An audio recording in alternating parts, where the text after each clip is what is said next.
Jau, ar jūs pasiruošę? Sveiki visi. Žodį neatsakoma, sąžinė smulkmena. Čia vienus mylima, su kitais gulima. Čia spjaudama iš šaulinį, paskui dalinamas vanduo. Šventa tik tai, ką galima brangiau parduoti. Seime įstatymai, vieniem kitiem kiti įstatymai. Ruletėje skraidinami likimai, tampa statymais. Be cirko, be vaidybos, specifiniai prikolai. Savaip sukandimą gydo antistomatologai. Mes dėl to ir neinam į Seimą, kadangi mes esam muzikantai. Turintis nuomonę, tai yra gerai, mes esam piliečiai, bet mes nesam baigę kažkokių politikos mokslų, nesam gyvenę politinio gyvenimo, mes nemokam valdyti šalies. Neturim įgūdžių, neturim praktikos ar dar kažko tai.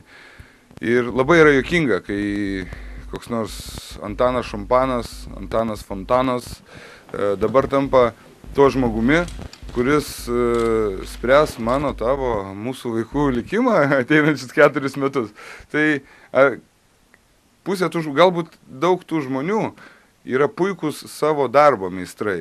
Režisieriai, dailininkai, poetai, skulptoriai, gatvių tiesėjai, medkirčiai, jie galbūt nuostabus, bet ką jie išmano apie valstybės valdymą? Ar jie iki to, kai pakliuvo į Seimą, jie kažką panašaus darė? Jeigu ne, tai mes dabar už mūsų pinigus juos mokysim 4 metus. Ar ką darysim? Mes nebegalim laukti. Iš didžios tupos mimikos pasitikinti snukiai, nuslėpti mokesčiai atkatai, patenkinti lūkesčiai mus renkasi taip, lyg vartytų meniu, čia sakalų nebeliko, užtat priviso genių. Įvarėm mūtai, lūzai išbaidė Pegasą, pritaikytą masėm priaf, prodiuseriai drąsus, vaidina asus, sakosi perima pasus, ei, aš blokuoju tokius kaip jūs. Mano širdį man raižo, po kokį mėšlą jūs vaikštot 100 metų, aišku tokius, varyti šaišių maikų, tarsi pagaikščių šnioju nuo scenų tribūnų, klonai ir manikenai, lauk! Man labai keista, kaip žmonės balsavo, kaip tokie žmonės pakliuvo į Seimą iš esmės.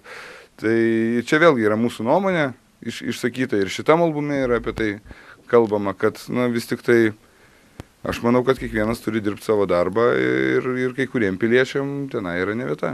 Priversiu išgirst mane, sukramdyt ir nuryti. Tu vis kartoji, ką daryti. Priversiu išgirst mane, sukramdyt ir nuryti. Tu vis kartoji, ką daryti.